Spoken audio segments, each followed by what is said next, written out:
ഇന്ന് ജോലിക്ക് പോകുന്നില്ലടാ? ഇന്ന് ഞാൻ പോകുന്നില്ല, ഭയങ്കര തലവേദന. എന്നെ രക്ഷിക്കേ. എന്തൊരു സൗണ്ട്? പോയി നോക്കാം.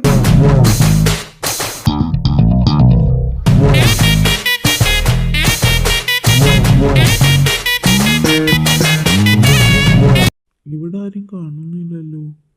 പക്ഷെ ഇവിടുന്ന സൗണ്ട് കേട്ടത്. നിത്യ, ഞങ്ങളിവിടെയാ. ഞങ്ങളിവിടെ ലോക്കായി. എനിക്ക് തോന്നുന്നത് ബാത്റൂമിലാണെന്ന് തോന്നുന്നു. നമുക്ക് അങ്ങോട്ട് പോയി നോക്കാം. നിത്യ, ഞങ്ങൾ ഇവിടെയുണ്ട്. തോന്നുന്നത് അവര് ബാത്റൂമിൽ പെട്ടു. മിക്കവാറും വാതിൽ കുത്തി പൊളിക്കേണ്ടി വരും. പിന്നെ ഒന്ന് നോക്കണ്ട. റെഡി, 1 2 3.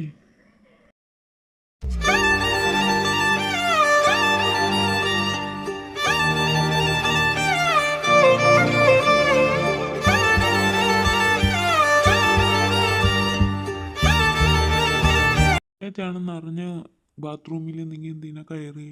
അത് പെട്ടെന്ന് ഒരാവശ്യത്തില് ഓർക്കാണ്ട് കയറിപ്പോയതാ. എല്ലാത്തിനും കാരണം ഈ തമിഴത്തി ഒറ്റ ആളാ. എന്നെ തമിഴത്തി എന്നൊക്കെ വിളിച്ചാറുണ്ടല്ലോ, അഴുക്കപ്പായല്ലേ. പിന്നെ തമിഴത്തി എന്നല്ലാണ്ട് പിന്നെ എന്താടി നിന്നെ വിളിക്കണ്ടേ? ഓ, രണ്ടും തുടങ്ങി രാവിലെ തന്നെ. നിങ്ങൾ രണ്ടുപേരും അതിൻ്റെ അകത്ത് കിടക്കുന്നതായിരുന്നു നല്ലത്. മതി കഥയും പറഞ്ഞു തന്നത്. എല്ലാവരും ജോലിക്ക് പോകും.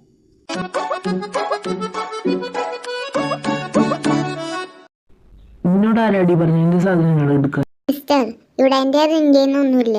നമ്മളെല്ലാരും കൂടി ചെയ്ത്. ഇവിടെ നീ മാത്രമല്ല റെന്റ് കൊടുക്കുന്നത്, ഞങ്ങളും കൊടുക്കുന്നുണ്ട്. അഹങ്കാരത്തിന് കയ്യും കാലം വെച്ചിരിക്കാം. എന്താണ് നീ പറഞ്ഞു? നീ അഹങ്കാരിയാണെന്ന്. അഹങ്കാരി നിന്റെ മറ്റവളടക്കമുള്ള കടുവ. എന്തുവാടി വിളിച്ച്? നിന്റെ ഒറ്റ പേര് കടുവ. ഇന്ന് ഇവിടെ ഞാൻ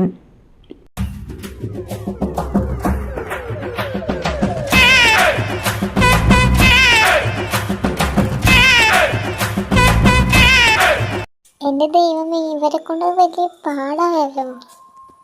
ഓ, ഇവരെ കൊണ്ട് ഒരു സമയം വെറുതെ ഇരിക്കില്ല. ഞാൻ വെറുതെ വിടില്ല. കടുവയെ നോക്കിയാൽ ഇത്രയ്ക്ക് ധൈര്യം? നീ 32 തല്ലി ഞാൻ അടിച്ച് താഴെ ഇടും.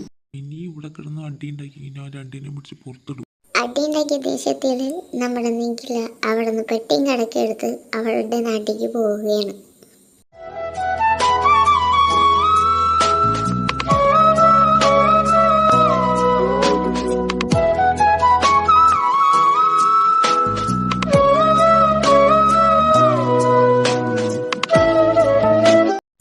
ഇതാണ് നമ്മുടെ നിത്യയുടെയും നിഖിലയുടെയും വീട്. ഇതൊരു വലിയ തറവാടാണ്, ഈശ്വരമഠം. ഈ തറവാട്ടിൽ കുറേ ആൾക്കാരുണ്ട്.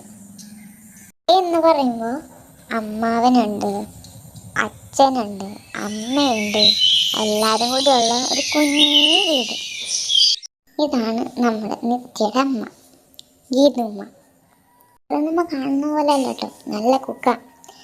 ഗീതുമ്മ എന്ത് വെച്ചാലും അടിപൊളിയായിരിക്കും. ഗീതുമ്മയ്ക്ക് ആകെ ഒരു മോള, എന്നെ കൂടി കൂട്ടി 2 മോളെന്നാ പറയാം.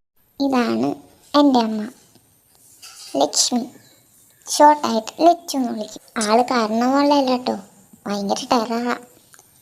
അമ്മേ അമ്മേ അമ്മേ, ഇതാരി നിഖിലമ്മ എപ്പോ ഇത് കുറച്ച് നേരമായിട്ടുള്ളൂ. ആൻറ്റി നിഖില്, നീ ഇവിടെ കയറുന്നു. എൻ്റെ കാലിൽ ഞാൻ തല്ലി പിടിക്കും. ഇവിടെ തന്നെ ആത്മാക്കൾ വേറെ ജീവിക്കുന്നു നീ പറഞ്ഞു. എന്നിട്ടിപ്പോ വന്നിരിക്കുക. എന്തിനാണ് നീ ഇങ്ങോട്ട് വന്നത്? ചേച്ചി വിട്ടേക്ക്, അവൾക്ക് ജോലി തിരക്കല്ലേ. അതുകൊണ്ടല്ലേ മോള് പോയി കുളിക്കും. ഫ്രഷ് ആയിട്ട് വാ, ഞാൻ ഫുഡ് എടുത്ത് വയ്ക്കാം.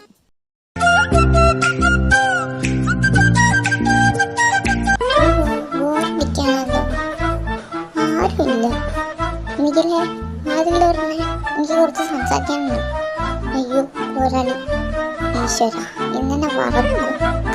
ഇനി നിന്നെ കയറി പൊട്ടിച്ച് വിടാൻ ഞങ്ങൾ ഉദ്ദേശിക്കുന്നില്ല. വലുതാവും തോറും പിന്നെ എൻ്റെ കുറുമ്പ് കൂടിക്കൊണ്ടിരിക്കും. മതി കുട്ടികളെ കഴിച്ച് നടന്നത്. വയസ്സെത്രയെന്നാണ് എൻ്റെ വിചാരം? എൻ്റെ പ്രായമുള്ളവർക്ക് ഇപ്പോൾ പിള്ളേരായി. കല്യാണാലോചനയായിട്ട് വരുന്നതെന്നുണ്ടെങ്കിൽ നടക്കൂല, കെട്ടാൻ ഉദ്ദേശമില്ല. ഞാൻ ഇനി കുറേ നാൾ കഴിഞ്ഞിട്ടേക്ക് കിട്ടും. എന്നെ പറഞ്ഞിട്ട് എന്താ കാര്യം?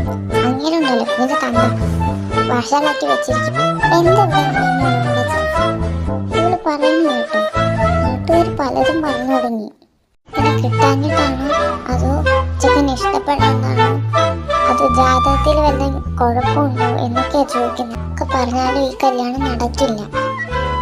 എൻ്റെ അമ്മ ഞാനാണെങ്കിൽ ഈ കല്യാണം ഞാൻ നടത്തിയിരിക്കും.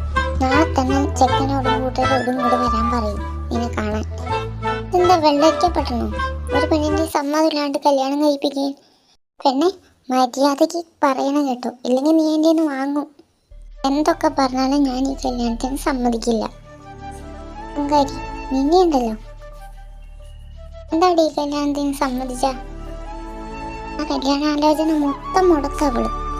ആരെങ്കിലും ഉണ്ടോടി നിന്റെ മനസ്സിൽ? ഇത് അമ്മ പറ, ആരെങ്കിലും ഉണ്ടോ മോളെ മനസ്സിൽ? തുറന്നു പറ. ല്ലോ നാഥാ, ഇനിയിപ്പോൾ എന്ത് ചെയ്യും? അവൾ ആലോചിച്ചു. പെട്ടെന്ന് അവൾക്കൊരു ബുദ്ധി തോന്നി. എനിക്കൊരാളെ ഇഷ്ടം. റെഡിയാവേ, പറയടി. അവൾക്ക് ഇത്തിരി സമയം കൊടുക്ക്. ഇത് അവളെ കൂടെ ലൈഫല്ലേ, അവളല്ലേ ജീവിതകാലം മുഴുവൻ അവൻ്റെ കൂടെ ജീവിക്കുന്നത്. അച്ഛനിങ്ങ് വരട്ടെ, ഞാൻ ശരിയാക്കി തരുന്നുണ്ട്. അങ്ങനെ ഒരു വിധം പോരാളിയുടെ നിന്ന് നമ്മുടെ നിഖില രക്ഷപ്പെട്ടു. ആ പോയ സ്പീഡിൽ തന്നെ നമ്മുടെ നിഖില നിത്യയുടെ അടുത്ത് തിരിച്ചെത്തി. ഒരു വിധം സമാധാനത്തോടെയും സന്തോഷത്തോടെയും ജീവിച്ചിരിക്കുകയാണ് ഇപ്പോൾ നമ്മുടെ പിള്ളേര്. ആണ് ഇരട്ടിപ്പണി വരുന്നത്. പലവലാതെയാണോ രാവിലെ തന്നെ? നിങ്ങളാണോ മിസ്റ്റർ നബി? യെസ്, എന്താ? നിങ്ങൾക്ക് കത്തുണ്ട്, അത് തരാൻ വന്നതാണ്. Okay, thank you. നല്ല ക്യൂട്ട് ബേബി. അവൻ പെട്ടെന്ന് എത്രയോ ജന്മമായി നിന്നെ ഞാൻ തേടുന്നു. ബോക്സ് തുറന്നു.